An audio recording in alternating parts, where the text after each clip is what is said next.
Sobra po kayong magsalita. Hindi niyo po binili ang pagkatao ko para po maging ganyan kayo sa akin, sir. Isipin niyo rin po sanang nararamdaman ng ibang tao. Nagbayad ako sa binili ko kaya sana inayos mo ang trabaho mo. Anong pakialam ko sa nararamdaman mo, ha? Dapat sanay ka na. Dahil mga alipin lang naman kayo mahihirap, di ba? Ay nako, bulok kasi ang mga pag-iisip nyo eh. Katulad ng mga buhay ninyo. Madali mo talaga mahalata kapag ugaling squatter eh. Kapag mahirap umintindi, alam na agad na walang pinag-aralan. Tapos sasabihin mo pang ako ang mali? Hindi ako naging edukado para lang sabihin ng mangmang na gaya mo ang kapasidad ng utak ko pagdating sa pang-unawa. Tagalog pa tong usapan natin ha. Hindi mo na ako maintindihan. Paano pa ako mag-English ako sa harapan mo? Mas lalong sampal sa iyo ang katotohanan na hindi mo ko kayang abutin.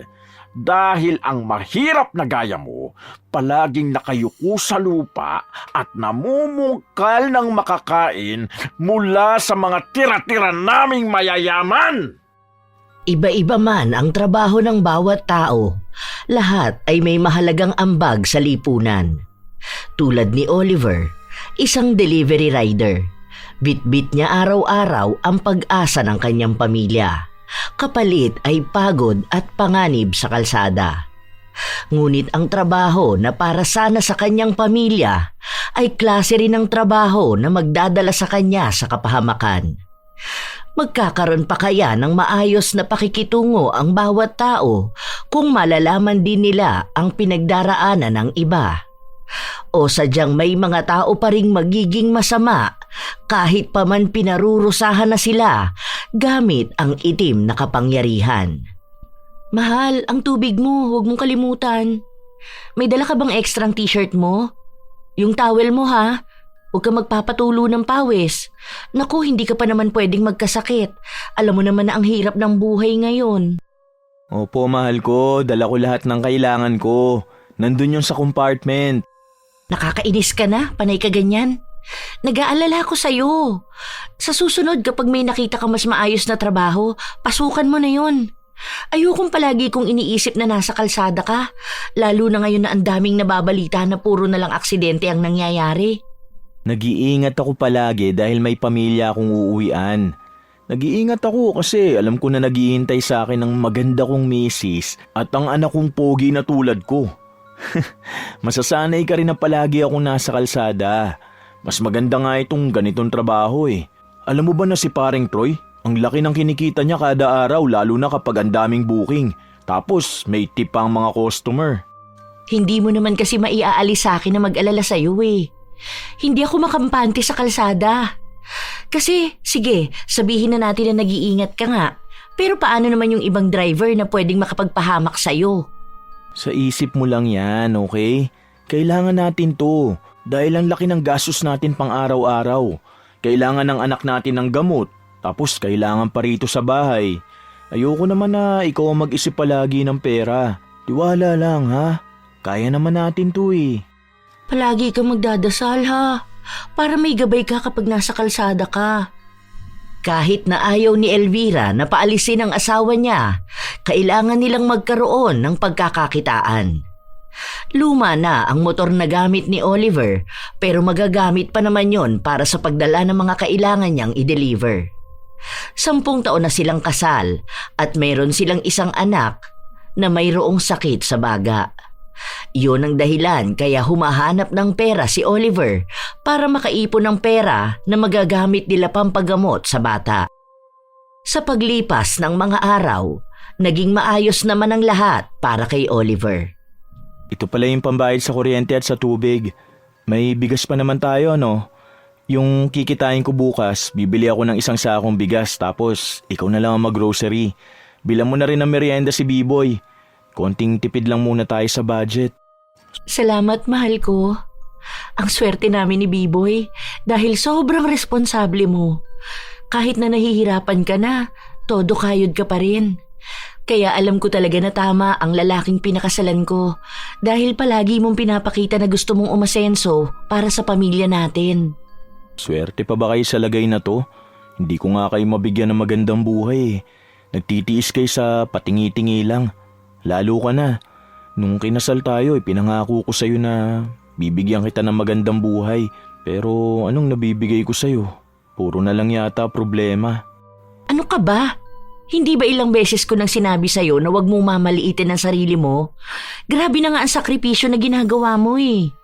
Imagine, palagi kang nasa kalsada. Kahit na nangingitim ka na at palaging amoy pawis, todo kayod ka pa rin. Para saan ba ang sinumpaan natin sa harap ng Diyos? Di ba sa hirap at ginhawa magkasama tayo? Kahit na anong hirap pa to, kakayanin natin. Pasensya ka na mahal kasi ang konti ng kitaan ko ngayon eh. Ang hirap makatsyempo ng mga customer na malaki magbigay ng tip. Tapos panay malalapit lang ang kinukuha kong delivery. Meron nga kanina malaki sana yung bayad kaso naman di naman kasya sa motor ko yung ipapadeliver niya.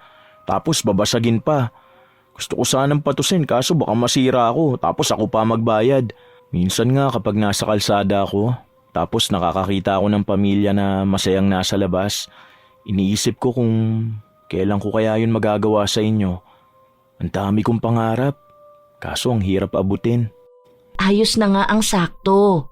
Kung hindi mo naman kaya, huwag mong ipipilit. Darating din naman ang panahon na makakaahon tayo eh.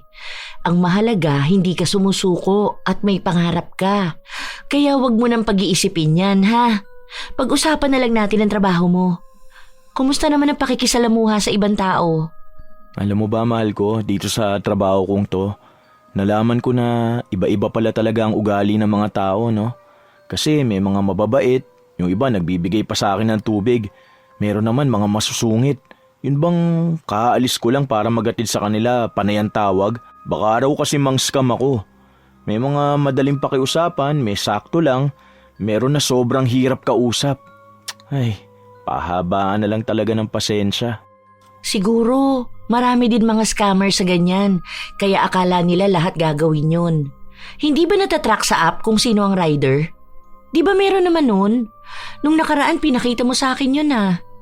Bakit hindi ganun ang gawin nila? O kaya picture ng rider para mas madali mahanap? Oo, meron nga nun.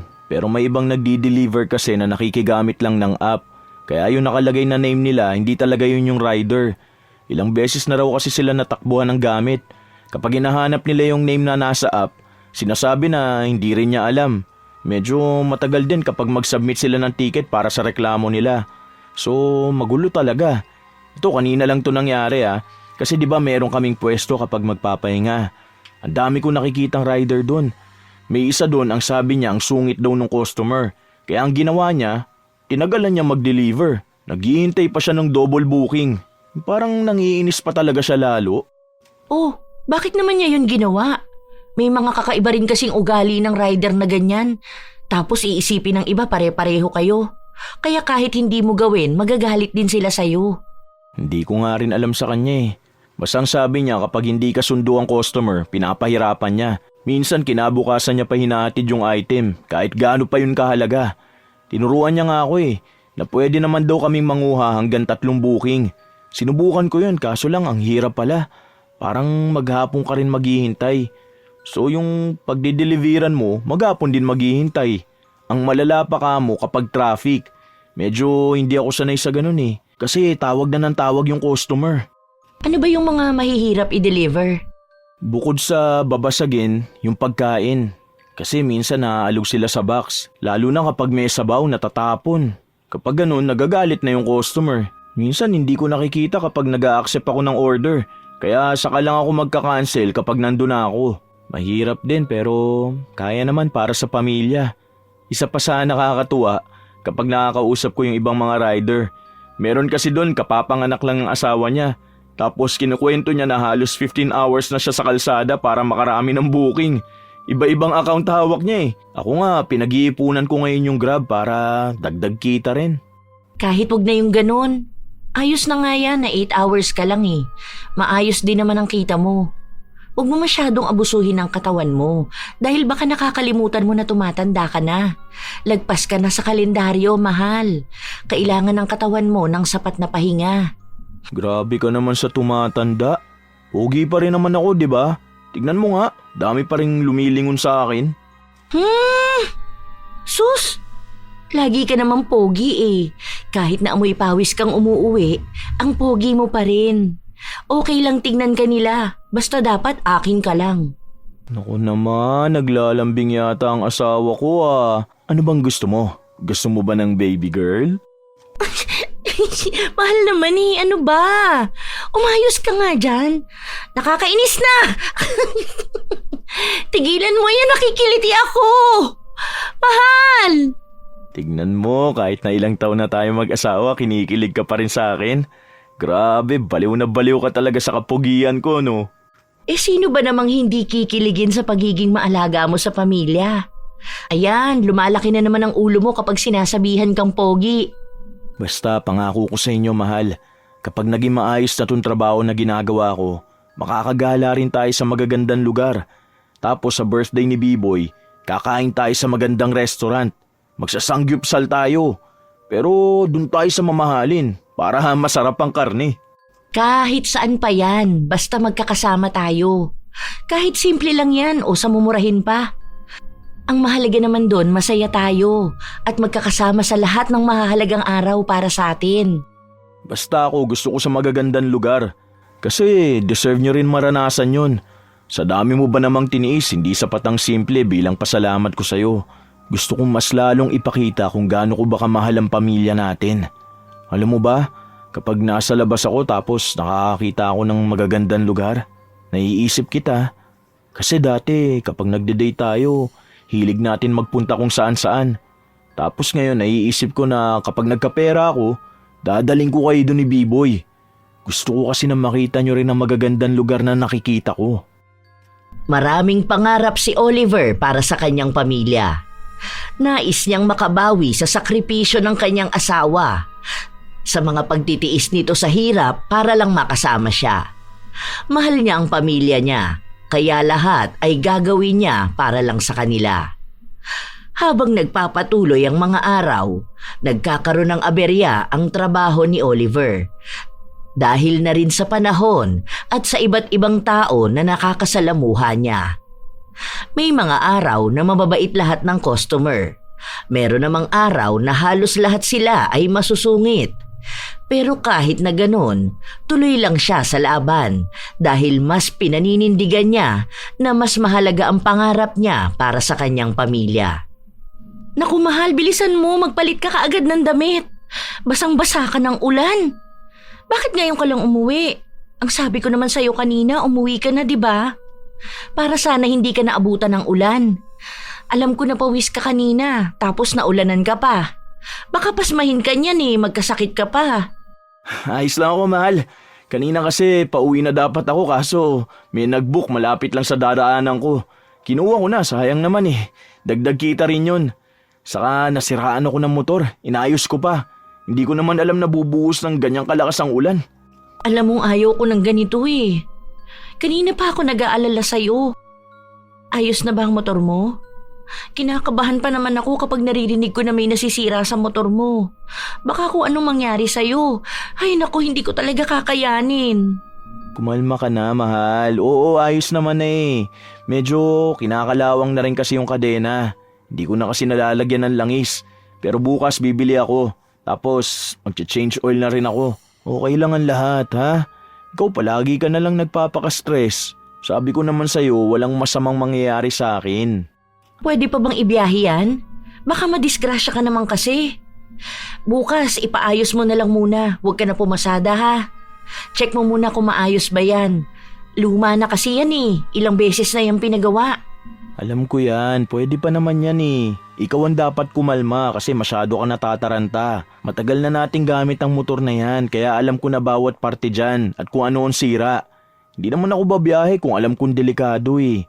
Ayoko rin naman kayong iwan. Kaya okay na ha? Eh, hindi mo naman kasi maaalis sa akin na mag-alala sa'yo. Tag-ulan pa ngayon. Madulas ang kalsada. Ang daming pwedeng mangyari. Ang dami ko nakikitang mga balita. Alam mo ba, tuwing nakakabasa ko ng mga aksidente, gusto na kitang patigilin dyan sa ginagawa mo. Iba pa rin kasi talaga ang kalsada eh. Mahirap mahulaan ang mga pwedeng mangyari. Mahal, okay lang ha? Kaya ko to. Tara na, kumain na tayo. Nasaan na si B-Boy? Tawagin mo na. Sabihin mo may pasalubong ako sa kanya. Kahapon kasi sabi niya gusto niya ng mais eh. Kaya dumaan talaga ako sa bayan. Kumusta na pala ang lagay niya? Ang sabi mo kanina, medyo may dugo sa plema niya. Naku, tulog na. Pinakain ko na siya kanina pa para makainom ng gamot. Hindi ko nga alam kung dahil lang sa ubo niya yung dugo eh. Kasi kanina ubo siya ng ubo. Baka kako nagasgas yung lalamunan niya. Kaso nag-aalala pa rin ako dahil may history na siya ng nagsuka ng dugo dati, di ba? Natatakot ako, baka mamaya bumalik na naman yun kahit na naggagamot na siya ngayon. Pumunta kayo sa ospital bukas ha para sa check-up. Gamitin mo na yung pera na iniipon natin para sa pagkuha ng bagong motor. Bakit? Kailangan mo rin yun eh. Oobserbahan ko pa siya bukas. Kung may spot pa rin ng dugo sa plema niya, saka kami pupunta sa ospital. Ilalapit ko na lang sa munisipyo. Mas mahalaga naman ang kalagayan ng anak natin. Nagagamit ko pa naman yung motor eh. Hayaan mo na, makakaipon pa naman ulit ako. Basta unahin palagi ang kalagayan ni B-Boy. Sobra na ang pagtitipid mo. Kumakain ka pa ba? Baka mamaya ginugutom mo ang sarili mo ah. Kailangan mo rin ng lakas dahil nagtatrabaho ka. Oo naman, may pinagbibilan kaming pagkain na mura lang. Pero ngayon, gutom na ako, tara na. Mas masarap pa rin ang luto mo syempre, kaya wala akong ganang kumain sa labas. Iba pa rin talaga ang luto ng misis ko. Pwede na nga sa mga fine dining eh. Iniiba mo na naman ang usapan eh. Dinadaan mo na naman sa biro tong kabang nararamdaman ko. Huwag ka na kasing mag-isip ng sobra palagi. Chill ka lang dapat. Basta ha, mag-iingat ka palagi. Huwag magpapagutom. Inilihim ni Oliver ang katotohanan sa kanyang asawa na kahit papagkain ay tinitipid niya ang kanyang sarili. Kilala niya si Elvira. Hindi yun titigil na paalalahanan siya kapag nalaman ang ginagawa niya. Tuwing kumakain kasi siya sa labas, naiisip niya na sayang ang pera. Kung pwede naman siyang maghintay pa ng kaunting oras para makakain sa bahay nila. Kinaumagahan, nagising sila dahil matigas ang ubo ng kanilang anak. Mahal, paabot naman ako ng pinakulo ko kanina. Ipapainom ko kay B-Boy. Ano to? Magpunta na kaya tayo sa ospital? Herbal yan. Turo sa akin ni Mama para daw matunaw ang plema. Maganda yan dahil kahapon tumigil din ang pangangati ng lalamunan ni B-Boy. Sige na, tulog ka na ulit. Ako na ang bahala sa anak natin. Kailangan mo pa ng konting lakas para mamaya sa trabaho mo. Sapat naman na ang tulog ko. Magluluto na ako. Pinigilan ni Elvira ang asawa niya na mag-asikaso sa bahay pero hindi nagpapigil si Oliver. Alam niya rin ang hirap ng asawa niya kaya gusto niyang tulungan ito kahit na sa simpleng gawaing bahay lang. Tanghali na nagbiyahe si Oliver dahil sinigurado muna niyang maayos ang anak nila. Humupa naman ang pag-ubo ni B-Boy pero kailangan pa ring antabayanan. Habang naghihintay ng booking si Oliver, napansin niya ang isang pamilyar na mukha. Si Travis, ang dati niyang katrabaho. Wow, big time ka na pala ha. Negosyante ka na ngayon. Ibang klase talaga ang mindset mo par. Ako, ito, tamang pasada pa rin. Naghihintay akong booking ngayon. Ang tumal nga kapag linggo eh. Kumusta na pala ang negosyo mo? Wala bang bakante dyan para dagdag kita lang? Nag-offer sa kanya si Travis na pwede siyang mag-sideline sa kanila bilang delivery rider ng mga item. Kaaalis lang daw kasi ng dati nilang rider kaya naghahanap sila ng bago. Natuwa naman si Oliver dahil magandang balita yon para sa kanya. Minsan kasi nahihirapan siyang makipag-agawan ng booking sa mga kapwa niya rider. Kaya dagdag kita na rin yung maibibigay sa kanya ni Travis. Nang makauwi siya ng hapon na yon, agad niyang kinausap ang asawa para ibahagi ang magandang balita. Parang kapareho lang din naman sa ginagawa ko. Yun nga lang, hindi na siya magbubuk sa app kasi sa akin na diretso. Mga damit binibenta niya. Alam mo ba, negosyante talaga yun eh. Kahit noon pa sa dati namin pinapasukan. Ang akala ko nga wala siya rito kasi ang alam ko, lumipat na sila ng bahay ng asawa niya. Hindi ko na rin kasi naitanong dahil lalatang busy siya. Tapos natuwa ako sa offer, kaya yun na lang ang laman ng utak ko. Mas okay yan. Kasi di ba nung nakaraan ang sabi mo, hirap kang makakuha ng booking kasi mag-a-accept ka pa lang may nakakakuha na? Oo, yun nga ang problema ko eh. Tignan mo ngayon, 2 lang booking pumasok sa akin. 3 dapat yun. Kaso nag-cancel yung customer nung nandun na ako sa kanila. Bigla niyang sinabi na sa iba na lang niya ipapadeliver. Loko-loko naman din kasi yung iba eh. Ang gugulo nila kausap. Minsan ginagawa pa nga kami laruan eh. Kung saan kami pinapapunta. Tapos bigla silang hindi sasagot sa tawag. Oo, katulad nung kinukwento mo sa akin kahapon. Doon sa pinaikot-ikot ka tapos wala naman palang ipapadeliver. Oo, meron pa niyan yung sa kasabayan ko rider. Pagpunta niya sa bahay nun, hindi naman daw nag-book. Ay, ewan ko ba? Dapat kapag bored sila, wag na nilang lukuhin ng mga taong nagtatrabaho. Grabe naman yung mga ganong tao. Hindi na yata sila nag-iisip eh. Sana naman alam nila na nagpapakahirap din ang mga rider. Hayaan na natin yan. Dahil hindi naman talaga natin maiiwasan na may mga ganyang klase ng tao eh. Sa positive side na lang tayo. Basta kapag naging regular rider na ako sa shop ni na Travis, doon alam ko na makakaipon talaga tayo ng sapat na pera. Kapag nakabili na ako ng bagong motor, magdadagdag na ako ng iba pang pagkakakitaan. Tapos kapag nagtuloy-tuloy na at talagang pinalad ako, pwede ka na magnegosyo dito sa bahay. Yan ang plano ha, at alam kong may awa ang Diyos. Ipagkakaloob din yan sa atin. Sana nga, mahal. Kasi gusto ko naman makatulong sa'yo. May trabaho nga na offer sa akin si Melissa. Kaso lang hindi ko naman pwedeng iwan ang anak natin. Alam mo naman yun, ang daming bawal sa kanya. Sa school nga, kinausap ko yung teacher niya. Pinagsasabihan ko rin niyang si B-Boy kasi ang gaslaw sa school. Sabi ko sa kanya, bawal nga siyang mapagod at hingalin dahil mahina ang baga niya. Naaawa nga ako kasi malamang bata pa siya. Gusto ng mga ganyang edad, puro laro. Simula pa noon, palaging limitado oras niya sa paglalaro. Hindi na, huwag ka na magtrabaho. Hayaan mong akong kumilos para sa atin. Dito ka na lang sa bahay, kapag may pera na tayo panimula ng negosyo, pwede na yun. Ayoko rin kasing sobra kang mapagod eh. Nagtatanong nga ako doon sa may frozen food. Maganda rin yun eh. Sila na magsusupply sa atin tapos may pinapahiram pa silang freezer. Mura lang din yung starting, pero saka na yun kapag kaya na talaga natin. May ipon din natin yan, tiwala ka lang. Lahat ng pagsisikap na to, may magandang kahahantungan para sa pamilya natin. Nagpatuloy ang mga araw. Nagiging mas malaki na ang kita ni Oliver kumpara sa mga nagdaang araw noong hindi pa siya nagtatrabaho kina Travis. Isang hapon, bago siya umuwi, pinakiusapan siya ni Travis na ihatid ang isang maliit na plastic sa isang customer. Dahil malapit lang naman yun sa daraanan ni Oliver pauwi sa kanila, kinuha na niya.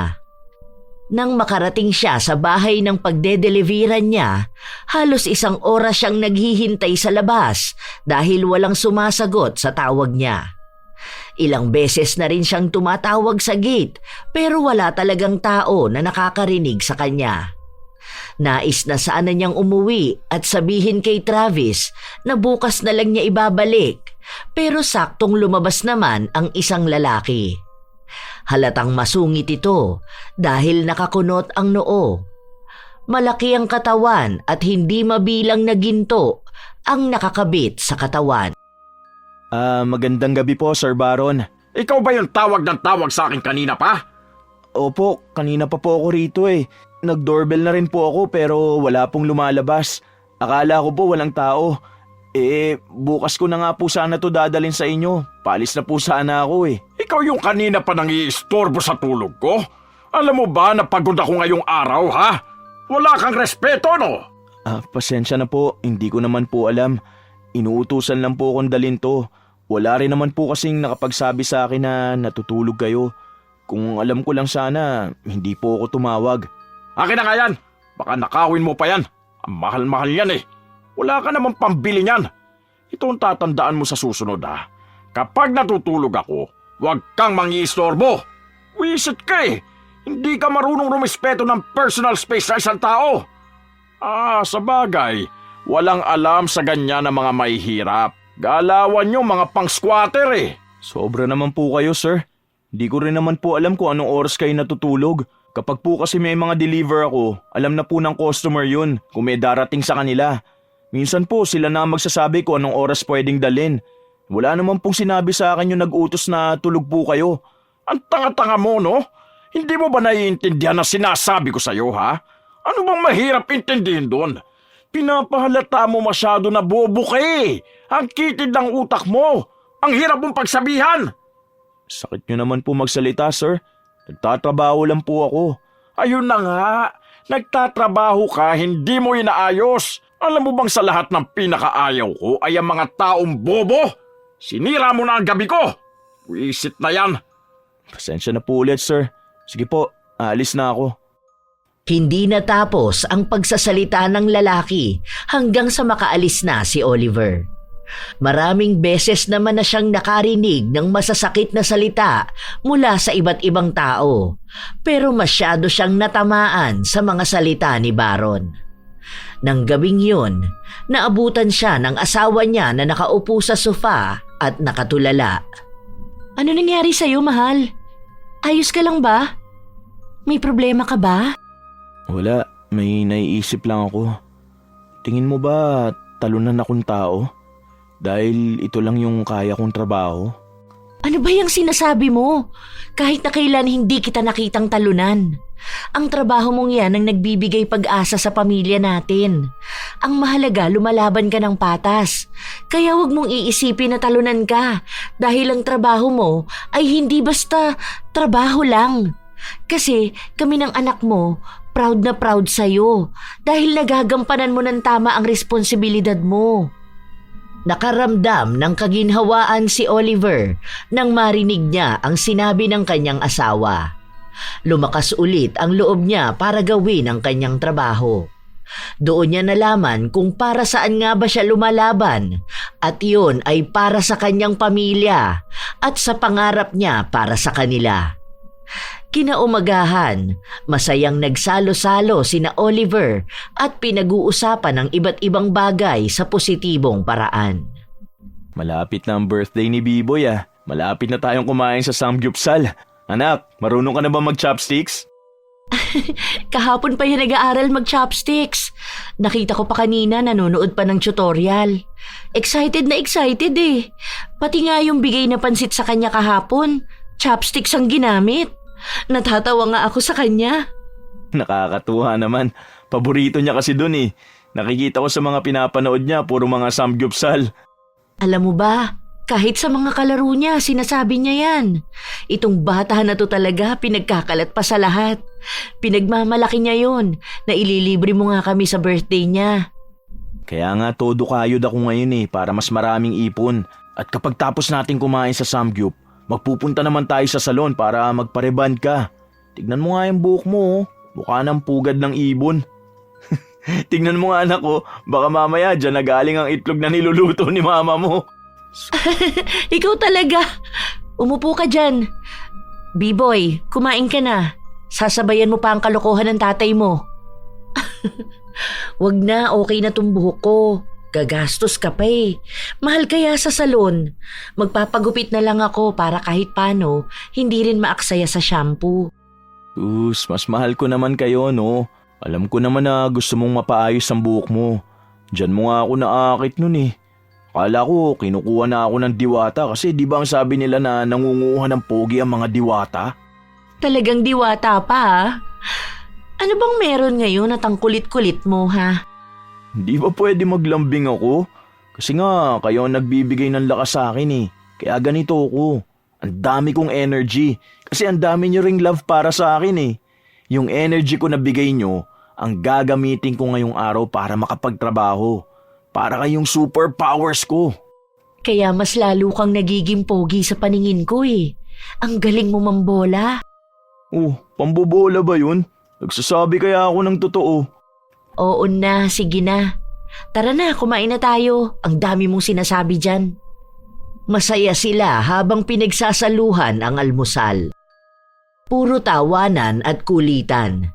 Ngunit sa bawat tawa nila, may kakaibang nararamdaman si Elvira. Pero pilit niyang nililihis ang utak niya sa negatibong pag-iisip. Habang nag-aayos ng gamit si Oliver, nilapitan siya ng asawa para iabot ang helmet. Mahal, huwag ka na lang muna kayang umalis ngayon. Pahinga ka muna. Ha? Bakit naman? Hindi naman ako pagod ah. Saka maganda naman ang panahon. Hindi mainit, hindi rin umuulan. Kasi ewan ko rin sa nararamdaman ko. Sige na, dito ka na lang muna sa bahay. Kahit ngayong araw lang, samahan mo na lang muna kami ni Biboy. Mahal, kung nag-aalala ka na naman, please lang. Okay lang ako. Wala akong sakit, maayos ang motor, maayos ang panahon. At higit sa lahat, maingat ako sa pagmamaneho ko. Hindi ko kasi alam bakit ganito ang pakiramdam ko. Maaga ka na lang umuwi. Sige na. Okay po, mahal. Sige, mamayang 3 p.m. uuwi na ako. Mag-iingat ka palagi ha. Huwag kakalimutan na palaging mag-pray. Check mo ang motor, ang helmet, laging isuot. Maging mapagmasid ka sa paligid ha. Huwag ka mag-overtake kapag alam mong alanganin. O kaya, mas maganda, huwag na talaga mag-overtake. Mahal. Opo, mag-iingat ako. Dahil gusto kong palagi makauwi ng ligtas. Ayoko na nag-aalala ka ng ganyan. Basta, uuwi ako mamaya para naman mapanatag ka. Mahal na mahal kita. Mahal na mahal ko kayo ni Biboy. Mahal na mahal din kita. Hihintayin kita ha. Ipagluluto kita ng paborito mong merienda. Umalis si Oliver para muling magpatuloy sa trabaho.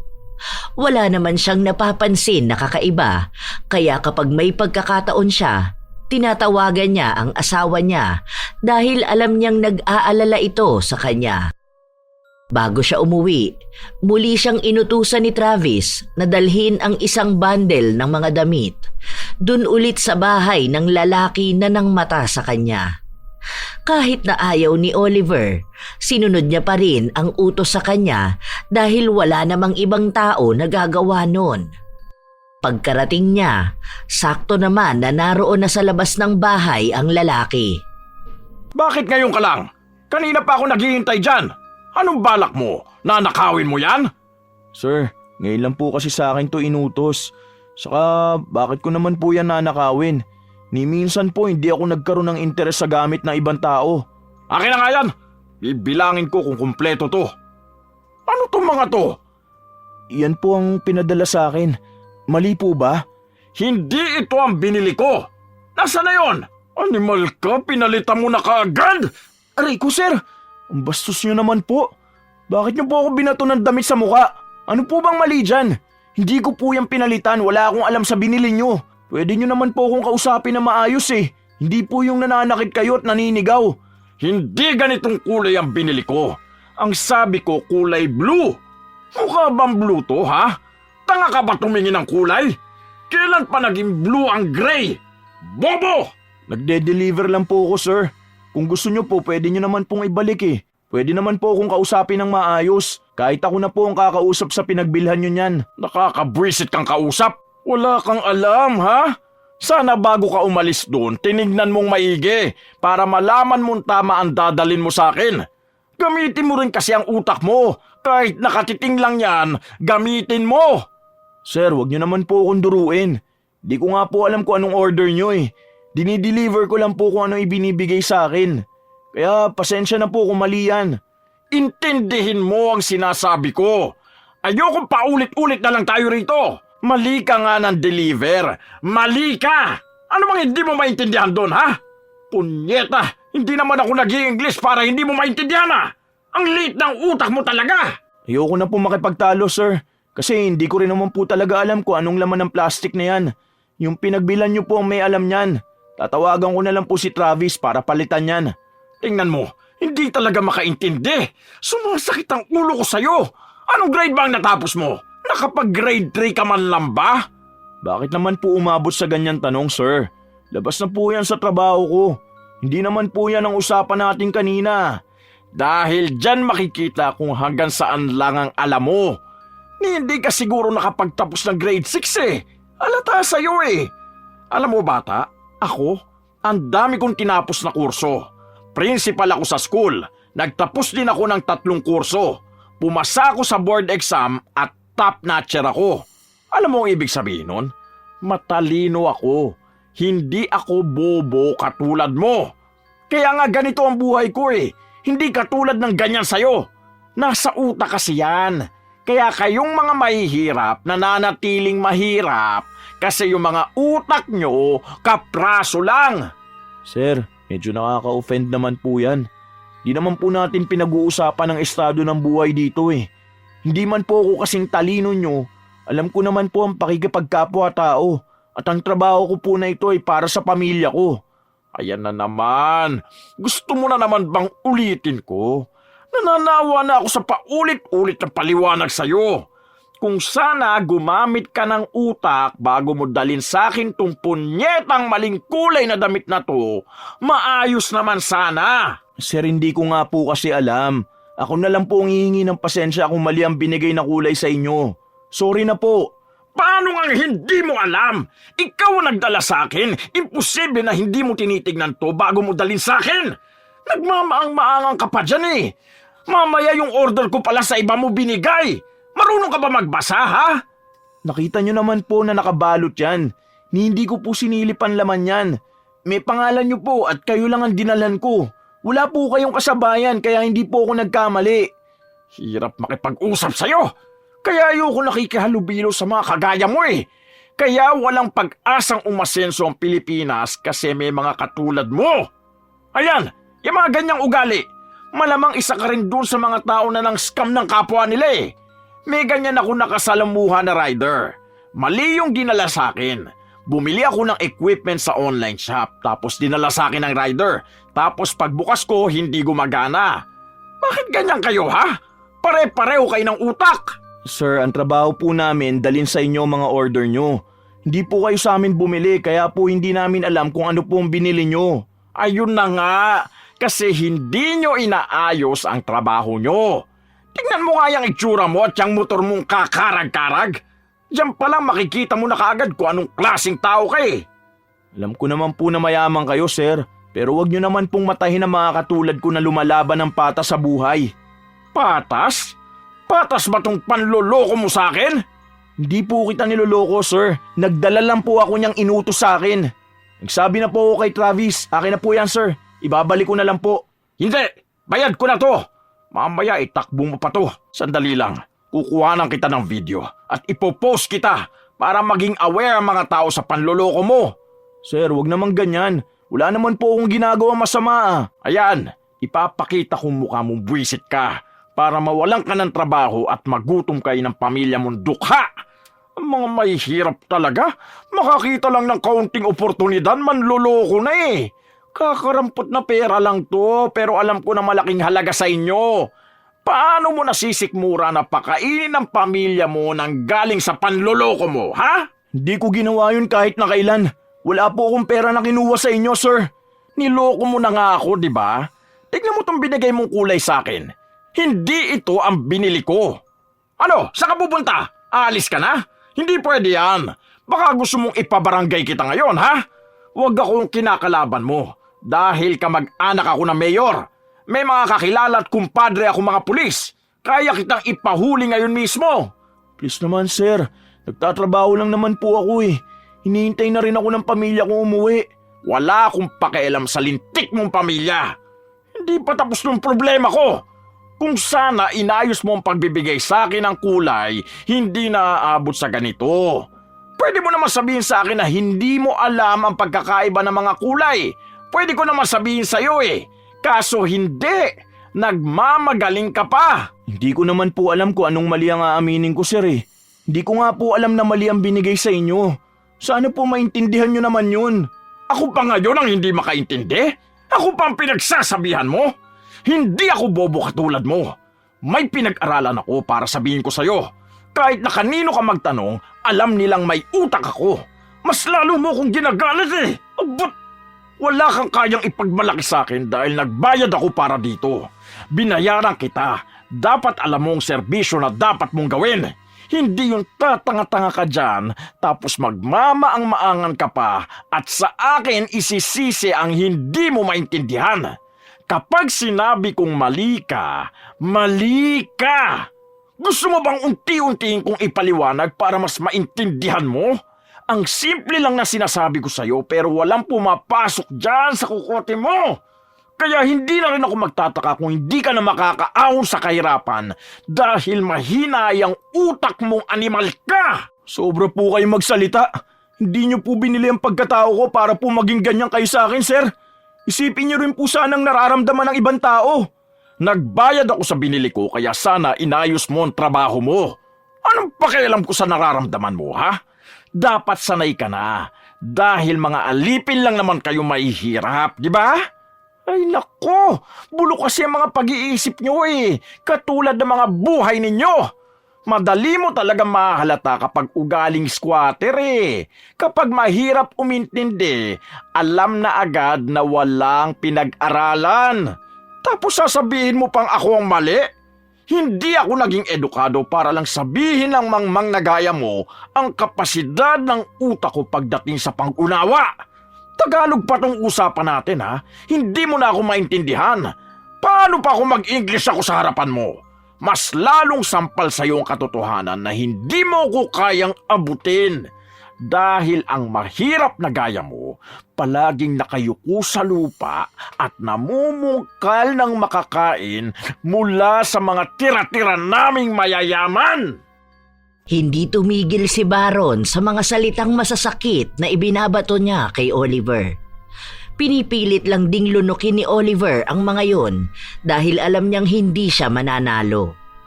Pinipigilan na lang din niya ang maiyak dahil ayaw niyang mas magmukhang mahina. Ilang mura at pangmamaliit sa pagkatao niya ang narinig niya. Lahat yon nakaapekto sa kanya dahil iniisip niya na paano kung makaranas ng ganoong salita ang pamilya niya dahil lang sa katotohanan na mahirap lang sila at hindi nagkaroon ng pagkakataon na makapagtapos ng pag-aaral. Yun din ang dahilan kaya pinipilit ni Oliver na magsikap dahil gusto niyang mapaaral ang anak niya dahil ayaw niyang maranasan nito ang mababang pagtingin ng mga edukado sa tulad nila. Natigil na lang si Baron sa pagsasalita nang lumabas ang asawa nito at pinilit na siyang papasukin sa loob ng bahay nila. May mga kapitbahay rin na nasa labas at naririnig ang mga pangmamaliit sa kanya. Hiyang-hiya si Oliver dahil pakiramdam niya lahat na ng tao ay hinuhusgahan siya. Para bang wala na siyang mukhang maihaharap sa mga yon. Sobrang bigat ng dibdib ni Oliver habang nagpapatuloy siya sa pagmamaneho. Ilang beses din na tumatawag ang asawa niya pero hindi niya ito sinasagot.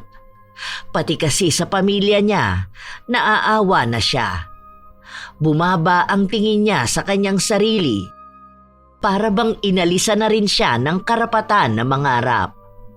Huminto muna sa isang gilid si Oliver para sagutin ang tawag ng asawa niya. Nagpakalma lang siya dahil ayaw niyang maging emosyonal siya kapag kausap ito. Mahal, bakit naman ngayon mo lang sinagot ang tawag ko? Ayos ka lang ba? Anong nangyari sa'yo? Nasaan ka na ba? Ayos lang ako, mahal. May hinatid lang ako pero malapit na ako. Medyo traffic lang kasi may inaayos na poste. Sige, mag-iingat ka ha. Dahan-dahan sa pagdadrive. Niluluto ko na yung lumpiang gulay na paborito mo. Hinihintay ka rin ni B-Boy. Magpapatulong daw sa'yo gawin yung project niya. I love you, mahal. I love you too, mahal ko. Nang marinig ni Oliver ang boses ng asawa niya, nakaramdam siya ng kagaanan sa kanyang dibdib. Muli niyang naalala ang dahilan kung bakit ba siya lumalaban sa buhay. Nagpatuloy si Oliver para makauwi na siya. Payapa naman ang kalsada nang napansin niyang pagewang-gewang ang sasakyan sa unahan niya. Ilang sandali pa, bigla itong lumiko nang walang signal. Dahil mababangga roon si Oliver, agad siyang lumiko at nawalan siya ng balanse nang sumagi siya sa gilid ng isang sasakyan na nag-overtake. Dahil sa nangyari, dumausdos siya sa kalsada at pumailalim sa isang sasakyan. Habang ang asawa naman niya ay nakakaramdam ng bigat sa dibdib. Napatigil si Elvira sa pagluluto at muling tinawagan ang asawa niya. Ngunit walang sumasagot. Binuksan niya ang pinto para maghintay, ngunit walang dumarating. Diyos ko po, sana po maayos makauwi ang asawa ko. Ay, bakit ba ganito ang nararamdaman ko? Hindi ako mapakali. Ay, ano ba nangyayari sa'yo, Oliver? Bakit ba ayaw mong sumagot? Mahal, umuwi ka na. Muli siyang tumawag sa asawa niya at may sumagot naman, pero boses yon ng matandang babae. Agad niyang nalaman ang masamang balita na nagpalugmok sa kanya. Nag-aagaw buhay si Oliver dahil sa malaking pinsala na natamo niya sa aksidente. Halos mahimatay si Elvira dahil sa nalaman niya. Agad niyang tinawagan ang kapatid niya para puntahan siya sa bahay nila. Hindi niya pwedeng iwan ang anak niya na mag-isa at hindi niya rin kayang puntahan ang asawa niya. Dahil baka kapag nakita niya ang kalagayan nito ay atakihin siya sa puso. Agad din naman na dumating ang kapatid niya kasama ang pinsan nila. Ate, uminom ka muna ng tubig. Kumalma ka. Paano ko kakalma? Hindi ko alam kung anong kalagayan ng asawa ko. Kumusta naman si Biboy sa bahay? Yun, tulog na raw sabi ni Cassandra. Dito na lang muna ako para may kasama ka. Alam ko na hindi ka masyadong nakakapag-isip ng maayos eh. Ano ba nangyari kay Kuya Oliver? Sabi ko na nga ba may kakaiba akong nararamdaman.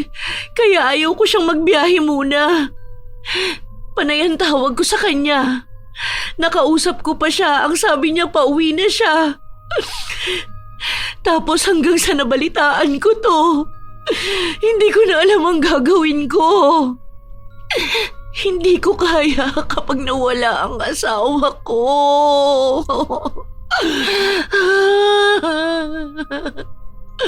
May awa ang Diyos.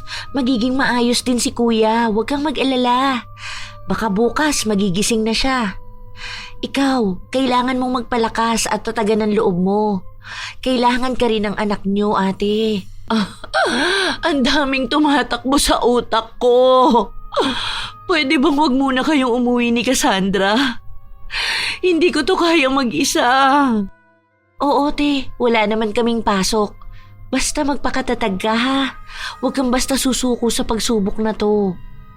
Kahit na maraming magagandang salita na sinasabi ang kapatid niya, wala pa ring maintindihan si Elvira. Dahil ang alam niya lang, nagpatong-patong na ang mga problema na kinakaharap ng pamilya nila. Malubha ang tinamo ni Oliver sa aksidente. May mga nabali siyang buto sa iba't ibang bahagi ng katawan niya, pero maayos naman ang ulo niya dahil may suot siyang helmet. Mabuti na nga lang daw at hindi yun natanggal dahil kung sakali, baka patay na si Oliver bago pa siya maitakbo sa ospital. Walang mahihinga ng tulong si Elvira, lalo na sa laki ng gagastusin nila sa ospital. May ipon sila para sa ipangkukuha ng motor at iyon ang ginastos niya. Malaki pa ang kakailanganin sa ospital kaya ang kapatid niya ang nag-aasikaso para ilapit ito sa mga kinauukulan. Ate, kain na muna tayo. Tapos mamayang tanghali, puntahan natin yung sa munisipyo para dun sa request natin na assistance. Wala man lang bang insurance si Kuya dun sa trabaho niya? Tinanong ko na yun. Ang sabi, wala naman daw siyang booking nung panahon na naaksidente siya. 5 oras na ang huli niyang booking. Kaya ibig sabihin, hindi nila sakop ang nangyaring aksidente. Pero ang sabi mo, may dinaanan pa si Kuya bago siya maaksidente. Doon yun sa trabaho niya kay Travis. Nagsabi na ako kay Travis at nagbigay naman siya ng kaunting tulong. Habang nag-uusap ang dalawa, biglang tumawag ang pinsan nila na si Cassandra na kasalukuyang nagbabantay sa ospital. May sinabi siyang ipapadala na video na mukhang si Oliver ang naroon. Nang pinanood ng dalawa, doon nakita ni Elvira ang kaawa-awa niyang asawa na minamata ng isang lalaki. Maraming masasakit na salitang sinabi kay Oliver na pati ang pamilya at pagkatao niya ay tinapakan. Hindi na matapos pa ni Elvira ang panonood dahil humagulgol na siya ng iyak. Yon ang lalaki na huling nakausap ni Oliver bago siya na aksidente. At doon na nabuo ng paunti-unti ang galit ni Elvira. Nakiusap siya kay Travis para makuha ang lokasyon ng lalaki dahil nais niya itong makausap. Noong una, ayaw ni Travis pero napilit niya rin ito. Kasama ang kapatid niya, nagtungo sila roon. Magandang araw po. Nandyan po ba si Sir Baron? Pwede po ba namin siyang makausap? Sino ba kayo? Andito po kasi yung asawa ng rider na in-upload niyo po. Makikisuyo lang po sana kami na kung pwede, pakibura po yung video. Kawawa naman po kasi, nasa ospital ngayon dahil na aksidente. Bakit mo ko inuutusan sa mga dapat kong gawin? Wala kang karapatan. Kung anong gusto kong i-upload, yun ang gagawin ko. Totoo naman ang nasa video na wala siyang kwentang tao. Mas lalong wala kang karapatang sabihin sa asawa ko yan dahil hindi mo siya kilala. Mabuti siyang asawa at ama sa anak namin. Sariling opinyon ko yun dahil yun ang nakikita ko sa kanya. Isa pa, bakit ba kailangan niyo pa akong puntahan dito? Ano, hihingi ba kayo ng abuloy? Saka na, sendan niyo muna ako ng picture ng lalaking yon na nakahiga na sa kabaong para kung matutuwa ako, kahit 500 magbibigay ako. Malaking tulong na yun sa inyo. Walang hiya ka! Napakasama ng ugali mong lalaki ka! Naturingan kang edukado base sa pinagmamalaki mo pero hindi mo alam kung paano magpakatao. Paano mo nasisikmura na ipagmalaki ang utak na meron ka kung wala ka namang pakiramdam sa kapwa mo? Hindi mo alam kung paano maging matalino. Sa bagay kayo ng asawa mo. Pareho kayong walang pinag-aralan, kaya pareho kayong lugmok sa kahirapan. Huwag mong ma-question-question ang talino ko ha, dahil wala ka sakaling kinga ng narating ko sa buhay ko. Lumayas nga kayo rito! Tatawag ako ng pulis para dakpin kayo! Ewan ko na lang kung makalabas pa kayo sa kulungan. O baka paglabas mo, ililibing na ang bobo mong asawa. Ito ang tatandaan mo ha. May kalalagyan ka ring lalaki ka. Maghintay ka lang. Darating din ang gaba na magpapabagsak sa'yo. Tingnan natin kung hanggang saan mo kayang ipagmalaki ang utak mong kinalawang na at yung budhi mong nangingitim na sa kasamaan.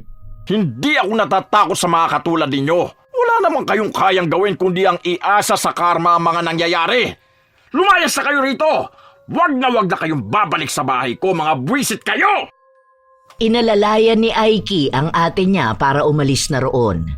Dahil alam niya na kahit naman anong paliwanag nila sa lalaki, sarado ang kaisipan nito. Hindi tumatanggap ng pagkakamali si Baron at kahit na kailan, hindi niya rin pakikinggan ang salita ng mga taong mas mababa sa kanya. Sa paglipas ng mga araw, hindi pa rin nagigising si Oliver. May mga kaibigan at kaanak siyang dumadalaw sa kanya at nag-aabot ng tulong. Malaking pasalamat ni Elvira sa mga yon dahil kahit na paano ay nakakatulong ang bigay nila sa pinansyal nilang problema. Ngunit gabi-gabi pa rin siyang binabagabag ng galit niya kay Baron. Lalo pa at hindi pa rin tumitigil ang lalaki sa paninira nito sa asawa niya. Bad trip talaga tong matanda na to eh. Ang tanda na hindi pa nagbabago. Parang walang kinatandaan. Ang kitid ng utak, sobra. Naiinis na ako rito ah. Isa pa, babarangin ko na talaga to. Marunong ka pa rin ba? Hindi ba ikaw ang tinuruan ni Lola sa ganyan? Marunong ako pero hindi ko pa naman masyadong nasubukan. Saka 15 lang ako noon, hindi ko alam kung kaya ko pa. Tulungan mo kong makaganti sa lalaki na yon, Aiki. Please. Sigurado ka ba ate? Hindi ba kaya nga ayaw mong matuto noon dahil ayaw mong may mapapahamak na ibang tao? Na gusto mong mabuhay ng normal? Kung mabubuhay ba ako ng normal, tingin mo ba maipaghihiganti ko ang nangyari sa asawa ko? Hindi ko na kayang maghintay sa karma ng taong yun. Gusto kong ako na mismo ang magbigay nun sa kanya. Masyado na siyang maraming paninira na nagawa sa asawa ko. Hindi niya tinitigilan. Gusto ko siyang manahimik na. Mali, gusto ko siyang makitang nahihirapan paunti-unti. Hindi sang-ayon si Aiki sa gusto ng ate niya dahil kilala niya si Elvira bilang isang tao na ayaw sa kakayahan na meron ang pamilya nila. Kay Elvira dapat ipapasa ng kanilang lola ang kakayahan na yun, ngunit mas naniniwala si Elvira sa patas na pakikipaglaban. Hindi niya akalain na susubukin siya ng pagkakataon na ang tangi na lang niyang makakapitan ay ang itim na kapangyarihan.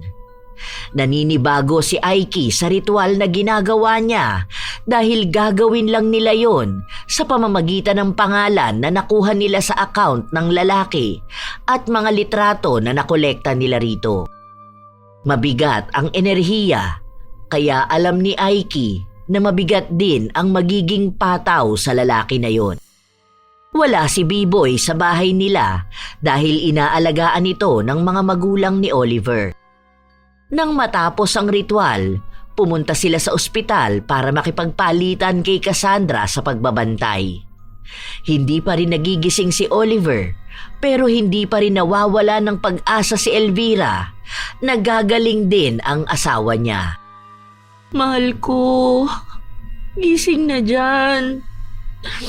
Birthday na ni B-Boy bukas. Akala ko ba kakain tayo ng samgyup? Marunong na nga raw siya mag-chopstick eh. Naghihintay na siyang umuwi ka. Miss na miss ka na namin, mahal. Please naman, mahal ko. Gising na dyan, ha? Maraming galos sa katawan si Oliver na unti-unti palang humihilom. Naroon lang si Elvira sa tabi ng kanyang asawa habang ang kapatid niya ay bumalik sa bahay nila. Kinabukasan, nagising si Elvira nang gisingin siya ni Aiki. Binulungan siya nito na tumingin sa labas dahil may kaguluhan doon. Sinunod naman ni Elvira ang sinabi ng kapatid niya kahit na hindi niya alam kung tungkol saan yon. Naabutan niya na may lalaking nagwawala at pinagmumumura ang mga nurse na nag-aasikaso sa kanya. Ano ba? Ayusin mo ang trabaho mo! Nurse ko rito, ang bobo mo! Paano ka nakapasa nagkatrabaho kung hindi ka nag-iisip, ha? Ayusin mo ang paggamot sa labi ko. Singaw lang to, hindi mo pa malinisan ng tama. Aray ko! Ano ba? Lumayas ka nga rito! Palitan niyo yan! Bigyan niyo ako ng mas magaling na nurse niyo rito! Nasaan ba si Doc Wilson? Hindi mapigilan ni Elvira na mapangiti habang nakikitang tila ba unti-unti nang umiepekto ang barang na ginagawa nila. Nakakaramdam siya lalo ng galit sa dibdib niya dahil sa kung paano ituring ni Baron ang mga nag-aasikaso sa kanya. Kahit na anong gawin ng mga yon, hindi niya itinitikom ang bibig niya. Sa halip ay pinagsasalitaan niya ng masama ang mga nasa paligid niya. Hindi pa yan ang mararanasan mo dahil nagsisimula pa lang ang sakit. Tingnan natin kung makakapagsalita ka pa ng masama sa kapwa mo kapag lumalala na yung nangyayari sa'yo.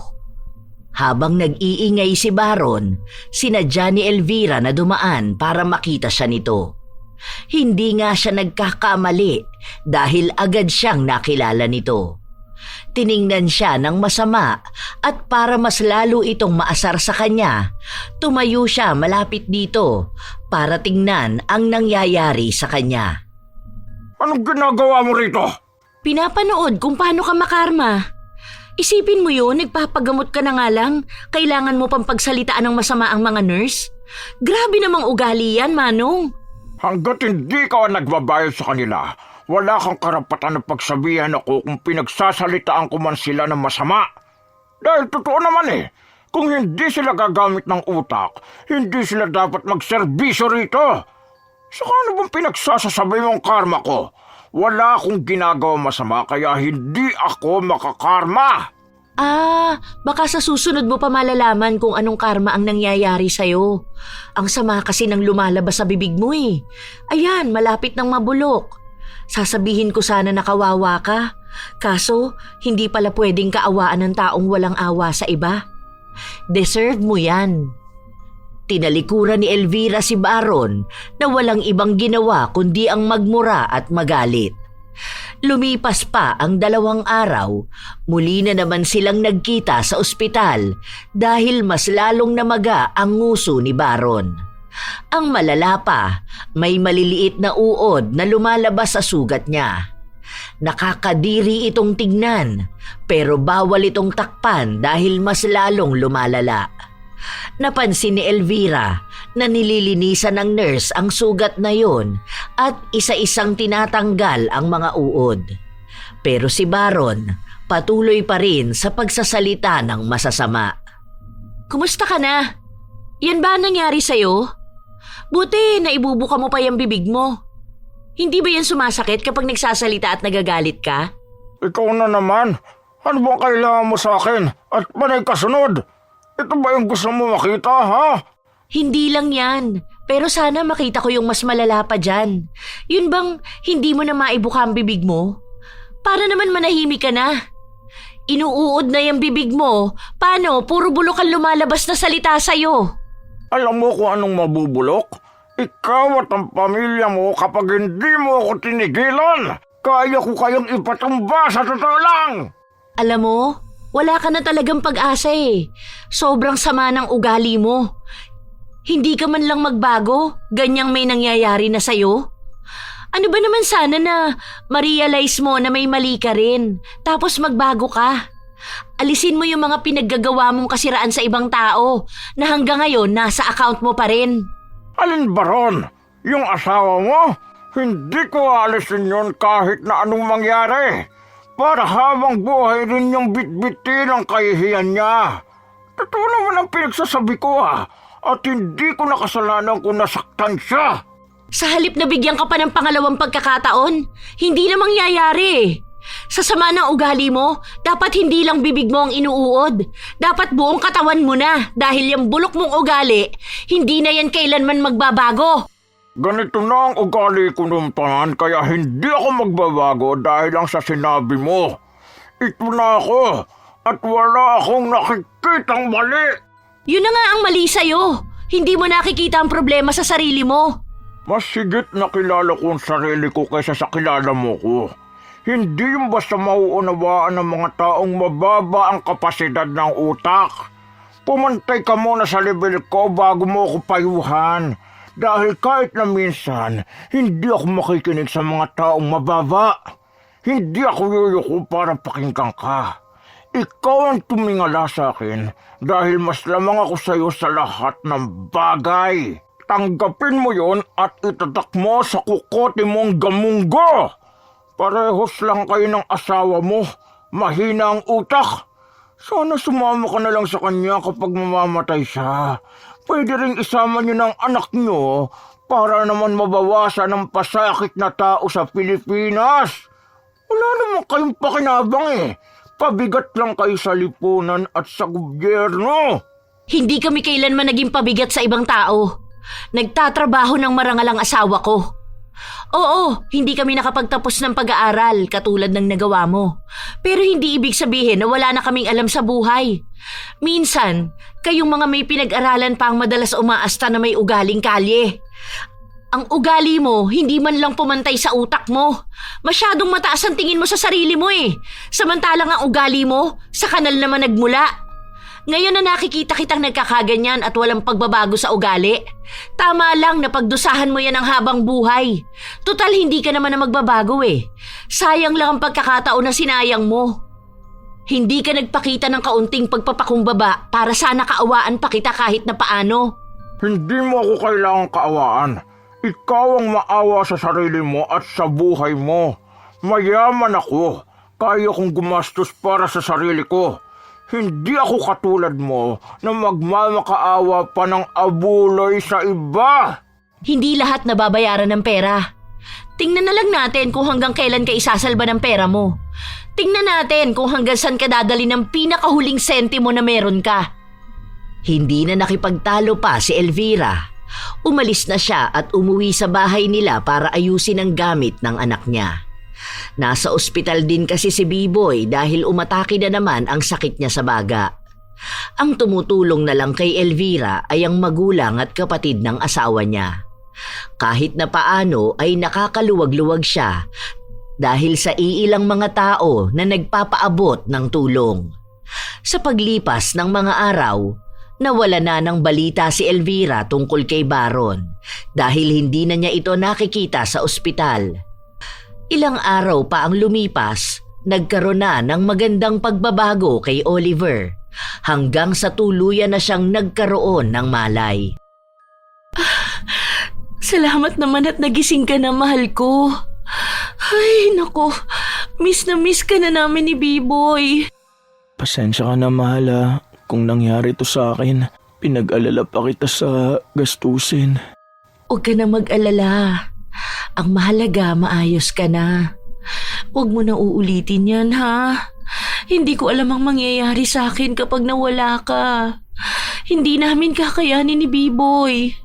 Tapos na ba ang birthday ng anak natin? Hindi na tayo nakapag-samgyupsal. Nakakainis ka talaga, mahal. Magpagaling ka na lang para sa birthday mo na lang tayo mag-samgyupsal. Sorry talaga. Sorry. Feeling ko wala akong kwentang tao tapos pinahirapan pa kita. Hindi yan totoo dahil isa kang responsableng asawa at ama. Sobrang swerte namin sa'yo ni B-Boy, kaya wag mong iisipin ang sasabihin ng ibang tao. Mahalaga ka, hindi na kailangan pang makapagtapos ka ng pag-aaral o maging kasing talino ka nila. Ang mahalaga, alam mo ang responsibilidad mo at mabuti kang tao. Alam mo na ba ang nangyari? Hindi na mahalaga yon. Sa ngayon, kailangan mo makabawi ng lakas para pag uwi mo, lulutuan na ulit kita ng paborito mong merienda. Hindi napigilan ni Elvira na maluha dahil sa tuwa. May ilang araw pang nilagi si Oliver sa ospital bago siya nakauwi sa bahay nila. Hindi pa siya tuluyang magaling pero mas nais niyang sa bahay na lang siya magpapahilom ng mga sugat niya. Dahil doon, makakasama niya ang kanyang pamilya. Umuwi na si Cassandra habang si Aiki ay nagpaiwan sa bahay ng ate niya. Kailangan pa rin niyang tulungan si Elvira, lalo na at wala itong makakatuwang sa loob ng bahay. Ang gastusin nila sa ospital, ginawa nila ng paraan na ilapit sa lahat ng institusyon na nagbibigay tulong pinansyal, para lang wala na silang maiwan na utang. Ate, may sasabihin ako sa'yo. Hindi mo na ba aalisin yung barang? Hinaan mo ang boses mo, baka marinig ka ni Oliver. Hindi na, dahil nung huli ko siyang nakausap, ang sama pa rin ang ugali niya. Sobrang yabang niya. Nagpa-albularyo sila eh. Oh, ano nangyari? Hindi ka ba napahamak? Hindi naman, kasi natatandaan ko yung tinuro sa akin ni Lola noon. Mabuti nga naunahan ko ang albularyo eh. Iniisip ko lang kung gusto mo bang tanggalin ang barang kasi mahihirapan na tayong gawin yun. Kaya pa naman, pero kung tatagal pa lalo, hindi na yun mawawala. Hindi ko alam.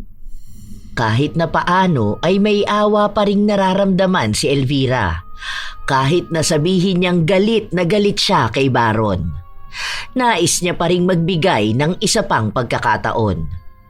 Pasimple siyang bumalik sa bahay ni na Baron kung saan naririnig niya mula sa labas ang panay sigaw ng naghalong galit at sakit na nagmumula kay Baron. Doon niya lang napagtanto na mukhang wala ngang planong magbago ang lalaki. Bago siya umalis, nakita niya ang kasambahay na nagmamadaling umalis at umiiyak.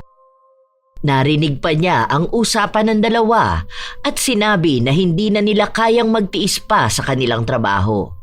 Dahil kahit na anong gawin nila, masyado nang natatapakan ang pagkatao nila. Hindi na nila malunok ang mga masasakit na pangmamata ng matapobreng amo nila. Umalis si Elvira, bit-bit ang desisyon niyang hindi niya aalisin ang sumpa na ibinigay niya kay Baron. Sa paglipas ng mga buwan, unti-unting naging maayos ang kalagayan ni Oliver. May nasimulang maliit na negosyo si Elvira sa tulong ng isang tao na siyang nakapanood ng video tungkol sa pangmamaliit ni Baron kay Oliver. Si Aiki naman ay umalis na rin sa bahay ng ate niya matapos masigurado na wala na talagang balak si Elvira na alisin ang barang. Salamat naman, mahal. Maayos ka na talaga. Nakakalakad ka na. Sa susunod, pwede na ulit ako magmotor. Ayan ka na naman eh. Mamaya maaksidente ka na naman. Alam mo naman din ang ugali ng ibang mga customer. Mamaya makakilala ka na naman ang tulad ni Baron. Alam mo mahal, yung trabaho ko na yon malaki rin ang tulong sa ibang tao. Kasi mas napapadali na makuha nila ang gamit nila. Kahit naman saan, hindi natin maiiwasan na may makakahalubilo talaga tayong mga taong mapagmataas eh. Siguro kailangan ko rin maging matatag kung sakali man na may makikilala ulit ako katulad ni Baron. May mga tao pa rin namang mababait eh. Kumbaga sa 10 tao na nakakahalubilo ko, isa lang ang gaya ni Baron. E paano na lang kung lahat ng rider sumuko na? Paano na ang mga taong kami rin ang isa sa inaasahan, di ba? Sige na nga.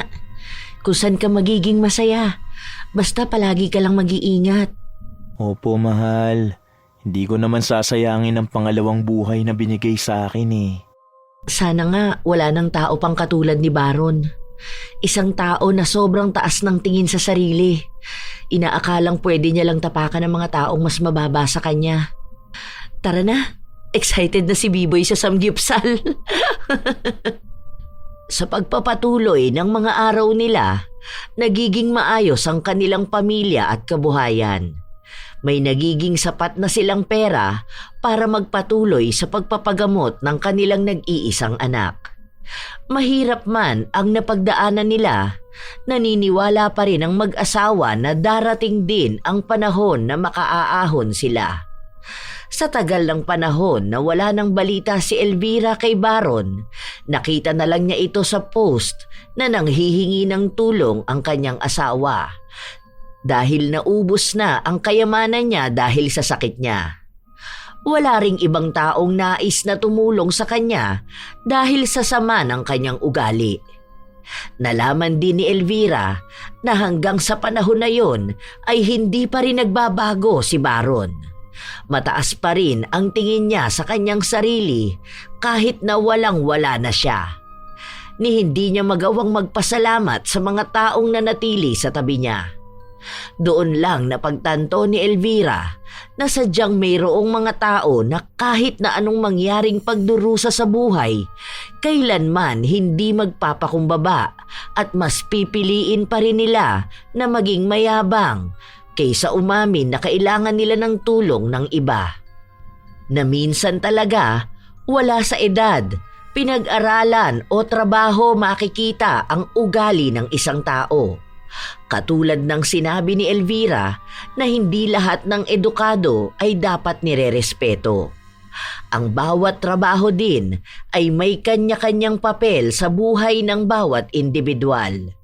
May trabaho na kahit na mukhang maliit lang titingnan para sa iba, malaki pa rin ang naitutulong para sa kabuhayan ng ibang tao.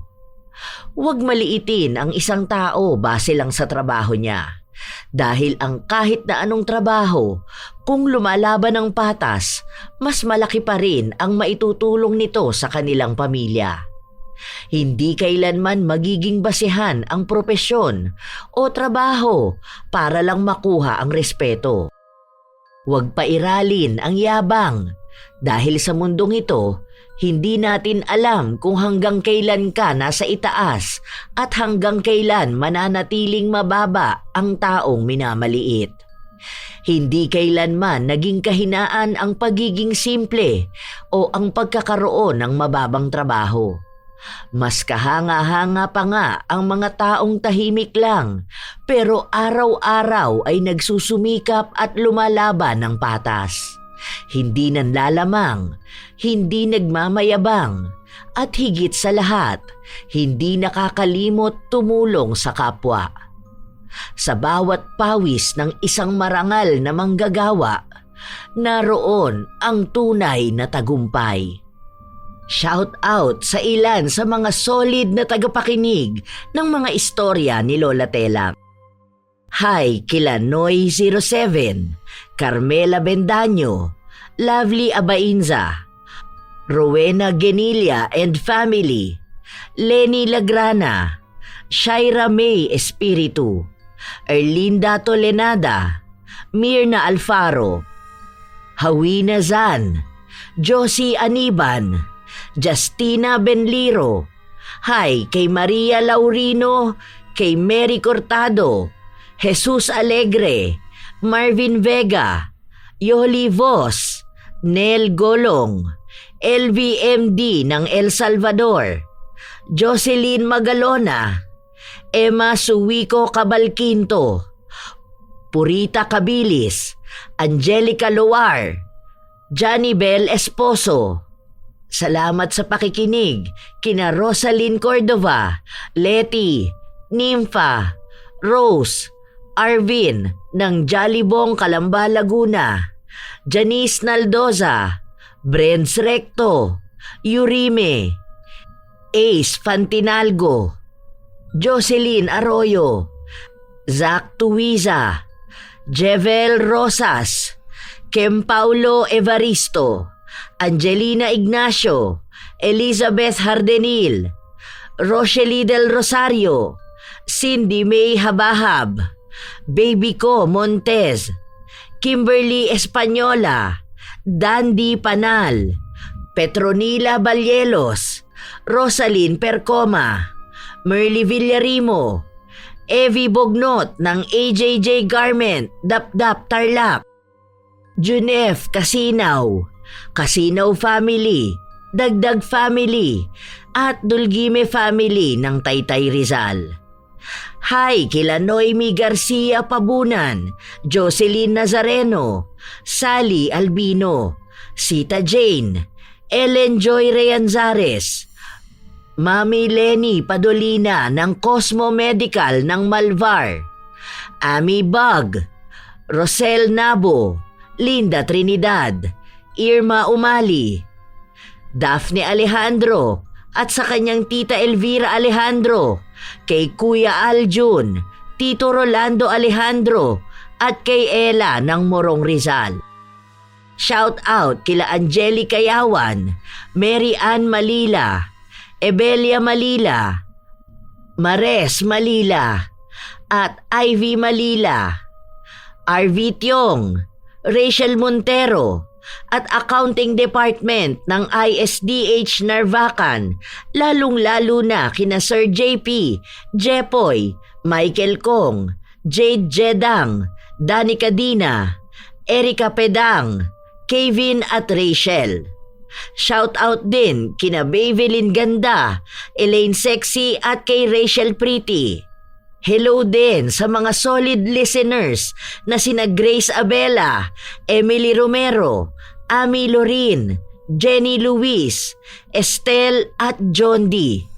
Ito ang inyong Lola Telang at maraming salamat sa pakikinig mga apo.